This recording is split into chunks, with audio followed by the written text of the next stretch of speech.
When I was about 4 years old, I one day was at a friend's house, just down the street from my own house. At this friend's house, I was on their swings, and I was quite reckless on these swings. When another kid tried to come by and walk through the area where the swings were, I didn't slow down or anything, I just ended up hitting the kid. My response, of course, was to take responsibility and no, I was 4. My response was to run out of their yard, run down the street, go into my own house, and hide under our couch. I did not want to take responsibility for the bad choices I had made. And as it turns out, most politicians in Washington are about as mature as I was at 4 years old, because they don't want to take responsibility for the bad choices they've made with the US debt. That's what I'd like to explore in looking at my question today. What will happen when the US hits its current debt ceiling? And the answer is pretty simple. It won't. We won't hit our debt ceiling because politicians like to run away from the consequences of their bad decisions. But I'll explore this more in depth through 3 main points. Firstly, I'll examine what is happening with the debt ceiling. Secondly, what will happen with the debt ceiling. And thirdly, what should happen with the debt ceiling.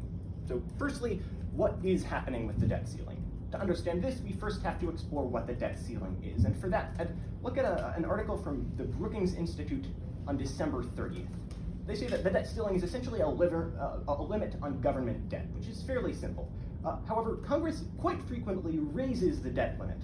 For example, in December of 2021, they raised the debt limit from $28.9 trillion to $31.4 trillion.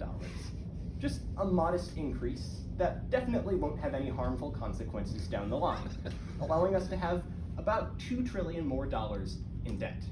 So that's essentially what the debt ceiling is and how it has generally worked. It's just this imaginary number that Congress keeps increasing whenever we come close to touching it.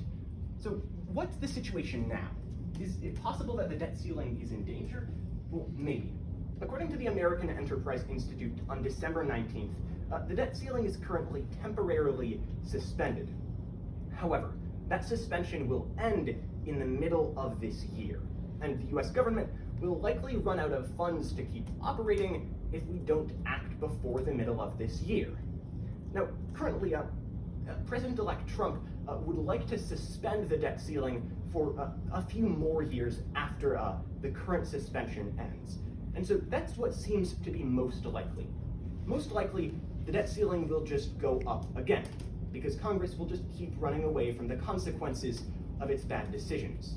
And so we won't actually hit our current debt ceiling. So that's what the debt ceiling is and what will most likely happen with it. But that raises an entirely different question of what should happen with it, because it's clear that the federal government has the wrong approach to debt. You can't have the right approach to debt and have more than $30 trillion in it.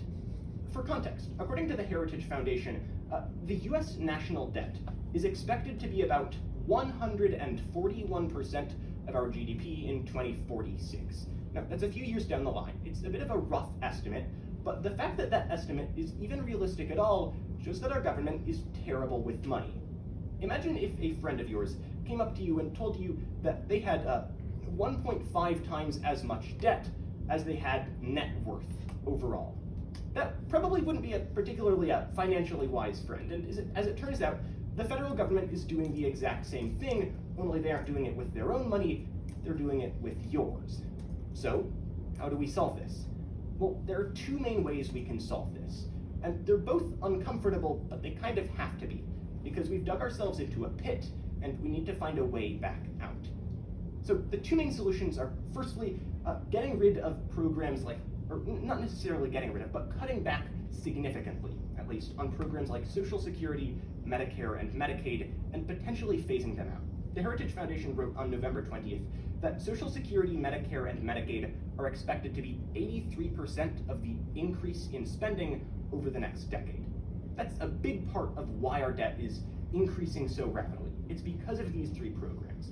Now, they aren't inherently terrible, but the problem is that they don't work when you have an aging population, and the US currently does, which means these programs will continue to be more of a financial burden on the US. We need to cut back significantly, and hopefully we can reach reach a solution where we can eventually eliminate the programs entirely.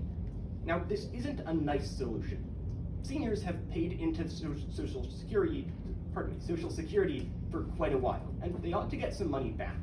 The problem is that the federal government has mismanaged that money so terribly that we essentially can't get it back. It's not a question of when, it's not a question of if Social Security will end, it's a question of when. And the when should be sooner rather than later, so it stops doing this much damage. But there's a second way we can also contribute to limiting the US's national debt. And that's through taking an approach similar to Florida's approach. But to understand that, we should first understand our current approach.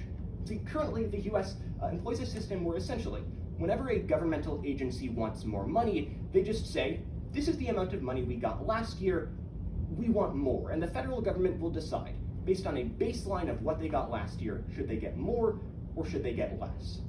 Florida has a different approach. Florida says, you start with a baseline of $0 this year. Now, prove to us that you need more. It's a similar situation to cutting a script for an interpretive speech.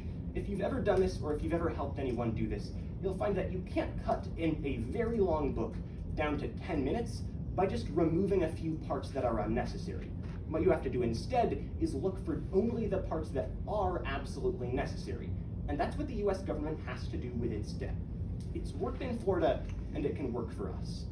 Only it probably won't happen, because our politicians are too afraid of the consequences of their past actions.